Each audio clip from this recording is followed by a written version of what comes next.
El especialista responde. Bienvenidos a nuestro espacio dedicado a la salud. Hoy conversaremos sobre las cirugías plásticas, no solo de las intervenciones en sí, sino que también de todas las precauciones que debemos tomar si queremos realizarnos una intervención de este tipo. Para eso, conversaremos con el doctor Estefan Danila, miembro de la Sociedad Chilena de Cirugía Plástica y también jefe del programa de cirugía plástica de la Universidad de Chile. Bienvenido, doctor. Muchísimas gracias por aceptar nuestra invitación. Muchas gracias por la invitación, Pascal. Es un agrado estar acá y poder un poco transmitir estos consejos a toda la población, a toda la gente que nos escucha, que es bastante. Y que es importante sobre todo porque podemos salvar vidas en este caso. Pueden participar, recuerden, de nuestro programa usando el hashtag El Especialista Responde y haciéndonos llegar, por supuesto, sus comentarios y preguntas. Doctor, partamos. Para las personas que se interesan en alguna cirugía plástica, ya sea desde las más comunes como una rinoplastía o una liposucción, ¿qué es lo primero, se podría decir, el ABC de una persona que quiere someterse a una cirugía plástica? Lo primero que tiene que hacer. Perfecto. Nosotros siempre nos gusta hablar del triángulo de seguridad, que son los tres aspectos más importantes a tener en cuenta a la hora de someterse a una cirugía. Primero, estar frente a un especialista certificado. Segundo, que el establecimiento en que se va a someter a la cirugía esté autorizado por el Seremi de Salud. Y tercero, que el paciente esté informado de las complicaciones que puede tener su procedimiento. Recordemos que la cirugía plástica es un acto médico y como todo acto médico es susceptible de tener complicaciones. Por lo tanto, es muy importante que la persona sepa cuáles son las complicaciones y, por supuesto, que el profesional que la va a atender esté adecuadamente preparado, no solamente para hacer la cirugía, sino además para resolver las complicaciones de esta. ¿Cómo la persona puede saber actualmente si el especialista es realmente un especialista o está certificado como especialista? Actualmente es muy sencillo. Basta que uno entre a la página de la Superintendencia de Salud y ponga el nombre del médico y ahí debe decir la especialidad que tiene. Ya sea de la Superintendencia de Salud, exacto, no de la Seremi, de la Superintendencia de Salud. Y lo más fácil, porque uno dice supersalud.gov puede ser medio largo, claro. Uno en Google pone Supersalud, ni siquiera Supersalud, certificación especialista. Perfecto. Alguien en su caso lo puede hacer mientras estamos conversando, Supersalud, certificación especialista, y pone el nombre del médico, inmediatamente sale el título que tiene, porque es para todos los profesionales de salud, puede ser médico, cirujano, las enfermeras, todos los profesionales están ahí, y usted pincha y va a salir las especialidades que tiene el médico. Y el médico, en este caso, tiene que ser cirujano plástico, que eso dejarlo muy en claro. Debe decir cirujano plástico, y por ejemplo, en el caso de la rinoplastía, puede ser también un médico otorrinolaringólogo, por ejemplo. Pero debe decir, y si dice médico cirujano, significa que el médico no es especialista. El título con que todos egresamos, después de los 7 años de estudio, se llama médico cirujano. Entonces a veces las personas se confunden, porque piensan, como dice cirujano, que uno es la especialidad en cirugía general, que se llama especialidad, y no es así. Médico cirujano es el título con que todos los médicos egresan y de todo el mundo, y que en Chile así se llama legalmente el título de médico general. Por tanto, debe decir médico cirujano y además cirugía plástica, en el caso de la nariz, como tú lo decías, otorrinolaringólogo, pero debe decir la especialidad. Si no dice nada, hay que tener precaución porque ahí estamos una persona que no está certificada, que puede deberse porque esté en vías de inscribirse, o sea, entonces cuando recién egresa de la universidad pasan 2 o 3 semanas en que se certifique, o cuando un especialista que está formado en el extranjero llega a Chile, pasa generalmente algún tiempo en que revalide su examen y se certifique. Pero nuestro consejo ahí siempre es acudir a especialistas certificados y esperar tener los papeles en regla antes de arriesgarse a un problema. Eso es lo primero. Y además tener en claro, porque si uno quiere someterse a una cirugía estética o a una cirugía plástica, ahí suele confundirse porque hay tratamientos estéticos que no necesariamente implican una intervención quirúrgica y ahí empiezan a mezclarse las cosas. Eso es súper buena ¿Cómo pregunta. uno puede diferenciar ese tipo de tratamientos? Porque a veces dicen no es algo mayor y se trata de una liposucción, por ejemplo. Primero, la definición cuando alguien te habla de lo invasivo y lo no invasivo. Cualquier cosa que atraviese la piel, por definición, es invasivo. O sea, ya una inyección es algo invasivo. Entonces, hay tratamientos que no atraviesan la piel, por ejemplo, tratamientos de radiofrecuencia, tratamientos de algunos tipos de cavitación, todas esas cosas no necesitan con un estas quirófano. máquinas, etcétera, Exacto. que se realizan en clínicas estéticas, pero que así todo Exactamente. también tienen que tener un tipo de certificación. Exacto, también tiene el especialista que le indica, no todas las máquinas son iguales, hay máquinas que la que se supone que hace lo mismo, hay máquinas que cuestan 1 millón de pesos y otras que cuestan 80 millones de pesos, entonces claramente no es lo mismo. Pero todo eso que no atraviesa la piel, en general es no invasivo y en general es del ámbito de los dermatólogos y de algunos otros colegas que hacen ese tipo de cosas. Ya cuando esto atraviesa la piel, o sea que hay un bisturí de por medio, eso ya hablamos de lo invasivo y eso ya debe ser hecho bajo algunas condiciones específicas como pabellones de cirugía menor o pabellones de cirugía mayor. Y médico certificado, Y sí o sí. médico, o sea, sí o sí. O sea, el único profesional que están autorizados a atravesar la piel son los médicos cirujanos, los odontólogos en alguna parte de la cara y enfermeras bajo indicación médica. ¿Ya? O sea, por ejemplo, el tratamiento de toxina botulínica es un tratamiento médico, es un fármaco. Y claro, un médico la puede indicar. Y ¿Cuál, a lo mejor, doctor? Perdón. La toxina botulínica. Nombre conocido típico es el Botox, por ejemplo. Ah, ya. Eso es una... hay otras marcas más. Botox es una de las marcas. Y claro, es una inyección Perfecto. que la Ya. puede aplicar en el fondo... La inyección la puede aplicar cualquier médico, pero no todos los profesionales de la salud pueden aplicar estos medicamentos sin indicación de un médico. Perfecto. ¿Te fijas? Entonces hay algunas salvedades que hay que ir haciendo. Pero ya cuando hablamos de atravesar la piel, por ejemplo, una liposucción es una cirugía hecha y derecha.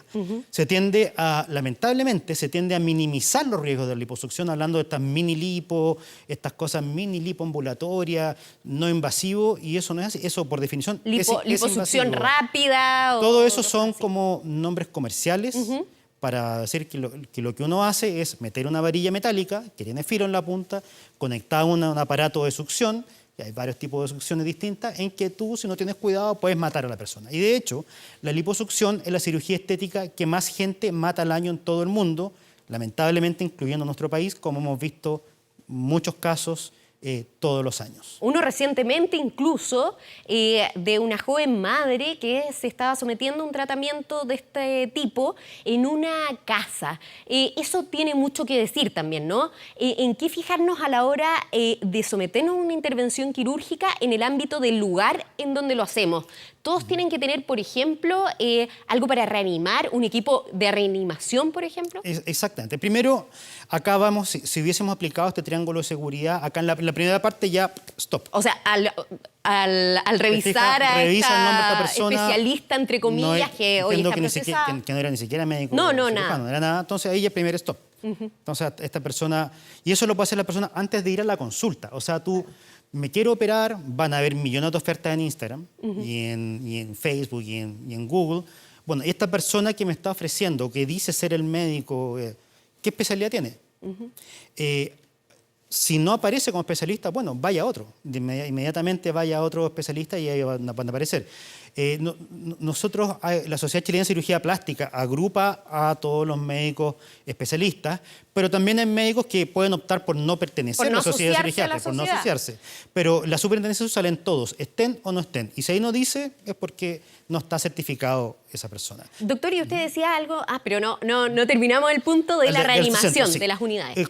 Cualquier pabellón de cirugía mayor está equipado por dentro prácticamente como una UCI. O sea, tiene máquina de anestesia, oxígeno, aire médico, un montón de máquinas, monitorización, etc. Pabellones de cirugía menor también tienen equipamiento importante. Ahora, el paciente puede exigir que se le muestre la autorización del CEREMI para funcionar, porque tú para abrir un centro médico, si tú vas a abrir una consulta médica en que tú solamente vas a conversar con paciente y vas a examinar, no es tan gran trámite que hay que hacer. Pero tú para sacar un punto, para poner inyección, ya tienes que tener por lo menos autorizada una sala de procedimiento. Ajá. Y eso es un documento que emite el CEREMI para autorizar tu centro a funcionar. Después ya pasa al segundo paso, que es un pabellón de cirugía menor, en la cual tú puedes hacer pequeñas cirugías. Podría ser una pequeña liposucción, tal vez una blefaroplastía, algunos retoques de rinoplastía, hay cosas que con anestesia local puedes hacer. Pero ya estás tomando riesgos. Eso significa que tienes que tener las cosas necesarias para reaccionar frente a esos riesgos. Tiene que haber un monitor cardíaco, por ejemplo. Tiene que haber saturación de oxígeno. Tiene que haber alguna forma de reaccionar si el paciente hace una complicación. Porque tú te puedes, por decirlo en forma coloquial, te puedes desmayar, es una reacción vasovagal por una inyección. ¿Te fijas? Exacto. Vimos gente que en los vacunatorios con la vacuna se desmayaba, ¿cierto? Bueno, tienes que poder responder ante eso. Y ya una cirugía, una liposucción ya de más de medio litro, un aumento mamario, una abdominoplastía, ya requiere un pabellón de cirugía mayor. Y eso tiene máquina de anestesia, carro de paro, todas las cosas para reaccionar ante una emergencia grave. No es exigible que todos los centros médicos tengan una UCI, ¿cierto? Eso no, porque la gran mayoría de los procedimientos de estas cirugías no debieran requerir una UCI. Pero sí tener claro qué hacer en caso de emergencia. Porque, repito, toda cirugía a las manos del especialista más experto puede algo fallar. Y la hay diferencia, un riesgo, digamos. exacto, Eso hay que ser consciente siempre del hay un riesgo. Y la diferencia que se produce en que una persona fallezca o no fallezca, muchas veces está en actuar a tiempo y de la forma indicada. Usted además me comentaba, doctor, antes de comenzar el programa, que muchas personas toman la decisión errada de ir a un especialista que no lo es, o por ejemplo, seguir el consejo de una influencer, o mi amiga me lo recomendó, o se hizo un tratamiento menor, y se dejan llevar por el precio y que muchas veces son los mismos que para especialistas certificados y con todos los papeles al día. Entonces, también cotizar, ir, buscar es un consejo. Exactamente. Siempre, como en toda cosa médica, siempre pedir más de una opinión, sobre todo una cosa tan delicada como una cirugía. Es frecuente, los pacientes llegan y han consultado con 2, 3 especialistas. Por ejemplo, yo un colega ahí que conozco y tenemos área de trabajo similar, por ejemplo, que está ahí. Sí, él estaba, en ese caso, estaba mostrando diferentes tipos de implante, porque incluso hay insumos que también pueden ser peligrosos. Exacto. Entonces me dijeron, no, lo fuera a él y fuera usted, y quiero decir, perfecto. Claro. Y usted lo que tiene que decidir es cuando usted se sienta más tranquilo, más en confianza, porque al final la relación médica tiene mucha parte humana, por supuesto, y sentirse uno, el paciente confianza con uno y uno confianza con el paciente, pues una cosa bilateral. Claro. Entonces, estamos hablando de que el paciente tiene que fijarse en todas esas cosas, no pescar la primera opinión, y si la amiga o alguien que le dice, lo primero es chequear al médico. Por el presupuesto tampoco. Exacto. Muchas veces hay lugares que son, por supuesto, que todos sabemos que son de precios más altos, claro. La clínica del sector Oriente Santiago, clínica alemana, clínica Las Condes, etcétera. Pero hay lugares que son menos caros, no quiero decir barata porque nunca es barata la cirugía.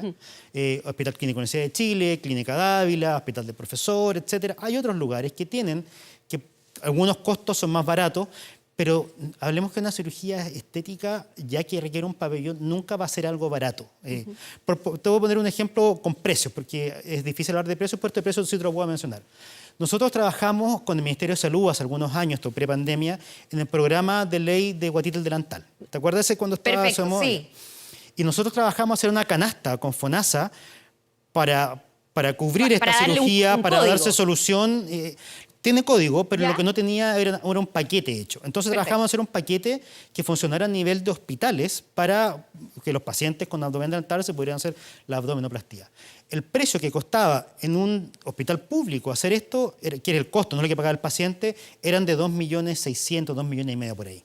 O sea, ese era el costo más básico de lo básico de lo básico en un hospital que pertenece al Estado, con insumos comprados al súper por mayor. Entonces, ya cuando alguien te está ofreciendo cosas que cuestan muy barato, ya es complejo. Es sospechoso. Y finalmente está la vida en juego. O sea, es mejor incluso no someterse a esa intervención que arriesgarse, por lo mismo que usted decía, que la liposucción cuesta vidas al año por someterse a falsos especialistas o a gente que no está suficientemente preparada. Hace poco una paciente mía que es enfermera me comentaba que en la posta central, el hospital, hace poco llegó una persona con el riñón perforado porque le habían hecho esta mini lipo ambulatoria y que no, ambulatoria no tuvo nada porque la paciente está luchando por su vida ahí con perforaciones, ¿te fijas? Y esto pasa habitualmente, o sea, lamentablemente pacientes que fallecen y esos son los que salen en los medios. Claro. Pero pacientes desfigurados, con secuelas, con quemaduras, con pacientes que ya tenían su esperanza de verse mejor y la vieron truncadas para siempre, tanto porque muchas veces... Física y psicológicamente. Física, psicológica y económica, o sea, en todos los ámbitos de la vida. Y muchas veces ni siquiera pasa, a veces es imposible arreglar el problema, ¿te fijas? Claro. A veces, aunque me toca lamentablemente verlo, ¿sabes qué? No puedo hacer nada, no hay nada que yo pueda hacer para mejorar el daño que tiene. El daño que podemos tratar de que se vea algo mejor, pero hay cosas que ya son irreversibles. Entonces, triángulo de seguridad, especialista certificado, el establecimiento autorizado para funcionar y el paciente informado de todas las complicaciones que puede tener. Y cuando hablamos de qué cosas puede tener, bueno, qué es lo que puede ocurrir, con qué frecuencia ocurre y qué puede hacer para disminuirse. Por ejemplo, el tabaco. El tabaco sabemos que es un súper factor de riesgo para la mayoría de cirugía. Bueno, el paciente deje de fumar. Ese paciente no deje de fumar, bueno, que hable con su médico, diferir la cirugía. Todas esas cosas se conversan y se manejan. Y cuando algo tiene mucho riesgo, hay que pensarlo 2 veces también antes de hacerlo. Claro. Doctor, para pasar por un lado un poco más luminoso, lo voy a invitar a revisar algunas de las cirugías más frecuentes, etcétera, pero después de nuestra pausa. Perfecto. ¿Le cuesta enfocar a la distancia o mientras lee un libro, probablemente usted puede tener astigmatismo, miopía o puede estar afectándole la presbicia? Visite a su oftalmólogo y cuide su visión. Clínica Oftalmológica Mira, ver bien, vivir mejor.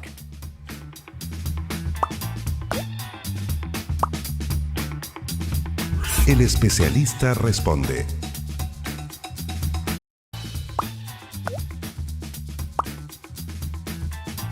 El especialista responde. Bueno, estamos hablando con el doctor Estefan Danila, miembro de la Sociedad Chilena de Cirugía Plástica y dándonos un montón de consejos para poder ir a un cirujano plástico y no sufrir las graves consecuencias que en muchos casos pasan por no tomar las precauciones. Habíamos quedado, doctor, en revisar las cirugías plásticas más comunes que hay en Chile, a ver si las podemos revisar mediante gráfica. Aumento mamario, la liposucción y la rinoplastía. Para ser candidato a estas cirugías plásticas que son las más comunes, ¿todos pueden someterse a estas intervenciones o hay pacientes que no? Bueno, primero hay que ver las indicaciones. Aumento mamario es una cirugía que, como su nombre muy bien lo dice, aumenta el tamaño de las mamas.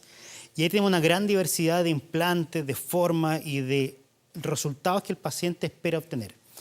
Cuando la paciente a veces tiene las mamas caídas, por ejemplo, que es mejor una mujer que bajó de peso o que lactó alguna claro, la maternidad. Guaguita, muchas veces esta cirugía es insuficiente, requiere aumentarlas y además levantarlas. Perfecto. Entonces es muy frecuente que lleguen pacientes que dicen, quiero aumentarme la mama, quiero poner un implante. No, pero además tienes que hacerte esta otra cirugía. Entonces tienen que ver que no siempre es solo el aumento, sino que a veces hay que hacer más cosas. Perfecto. A veces pacientes con asimetrías mamarias hay que poner implantes distintos y es muy frecuente.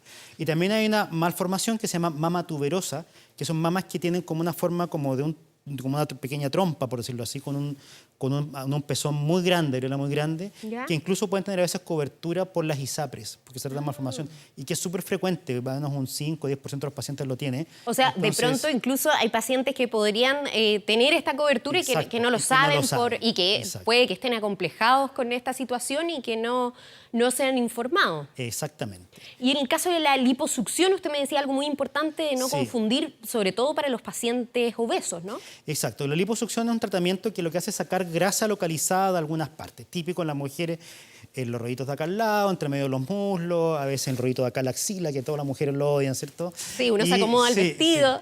Sí. Para eso sirve la liposucción. No es un tratamiento para bajar de peso, no es un tratamiento para la obesidad.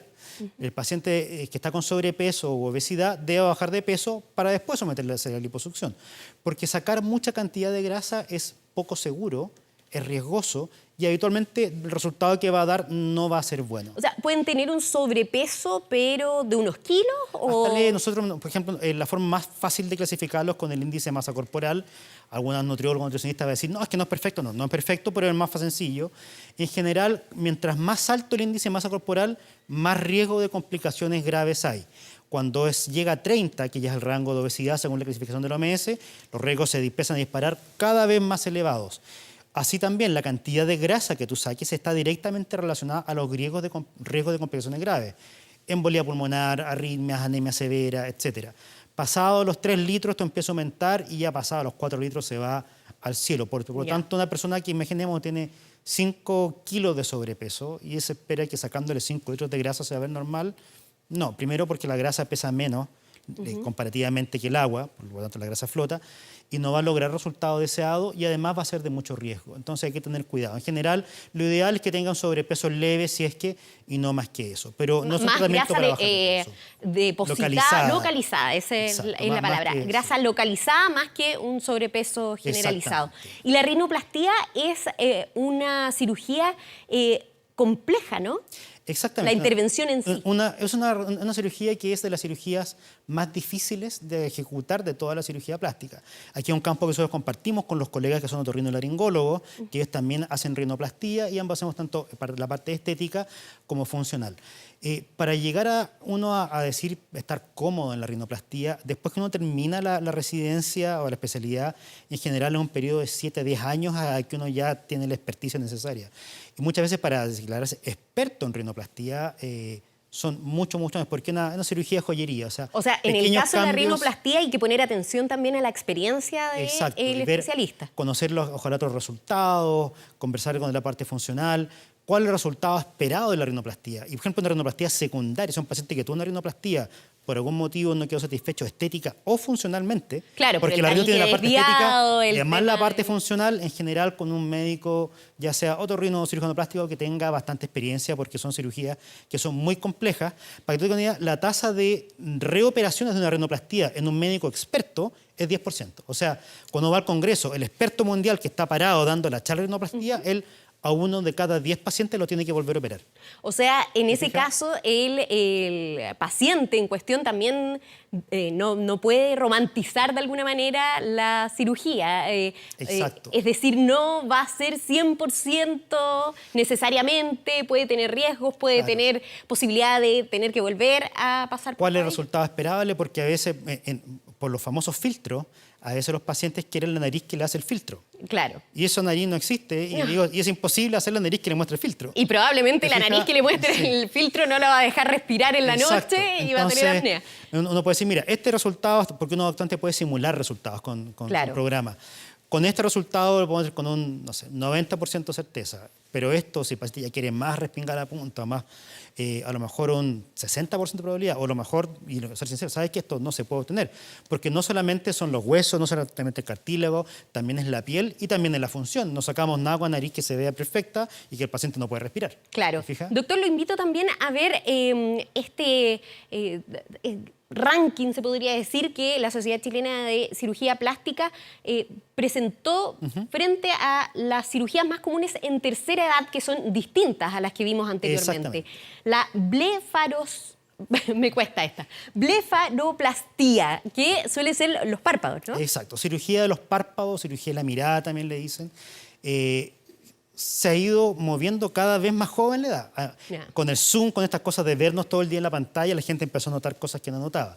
Hay dos tipos de blefaroplastia. La superior, que saca la piel y la grasita que está en la bolsa de acá, y la inferior. Los cuales tienen cierto grado de complejidad. Acá hay un campo, por ejemplo, también compartimos con los médicos oftalmólogos que hacen oculoplástica. Entonces, Y además no es algo que se circunscribe solamente a las mujeres. exacto, El los mismo hombres presidente de la República es se una, hizo es una de las esta más intervención. rezadas por los hombres también. Claro. Porque te da una apariencia más cansada cuando empiezan a ver bolsas y todas las Claro. cosas. Ojo que tiende actualmente mucho a tratar de corregirse problemas de la blefaroplastia con rellenos faciales.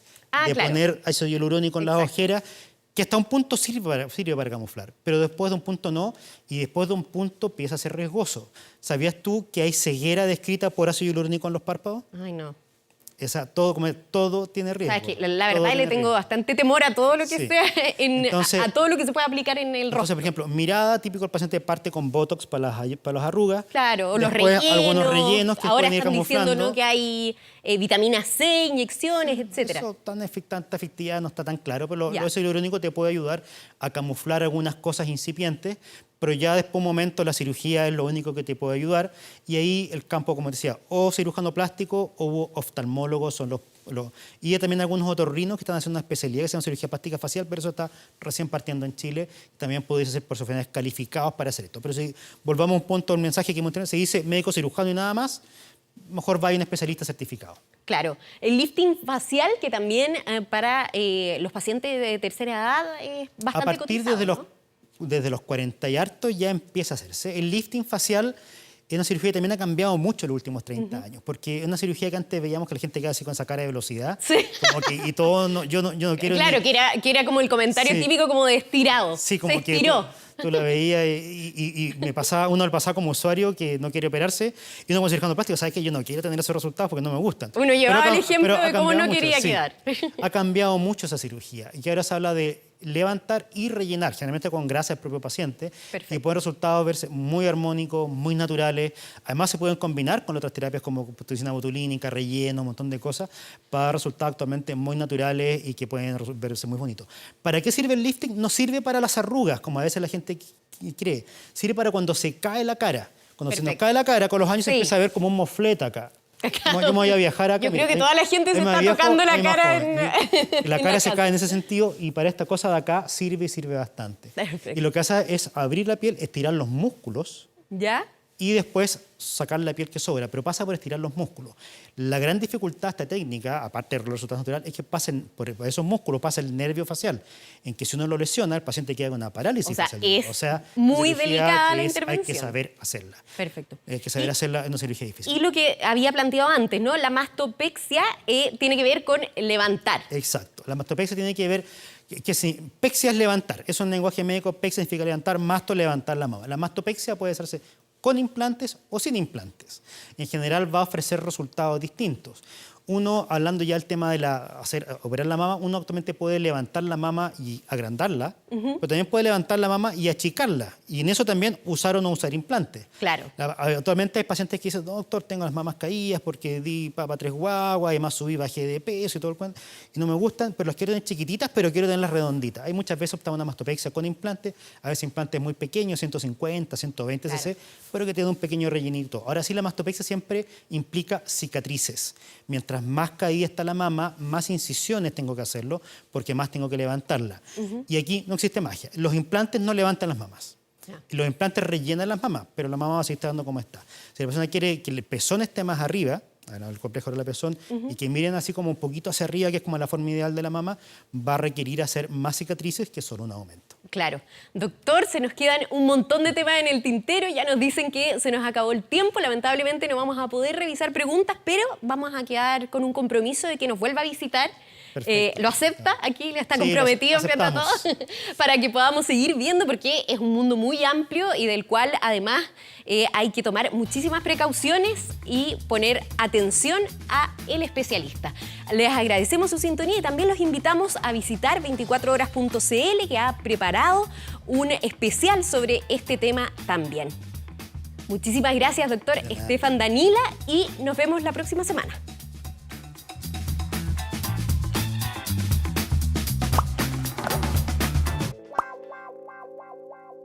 El especialista responde.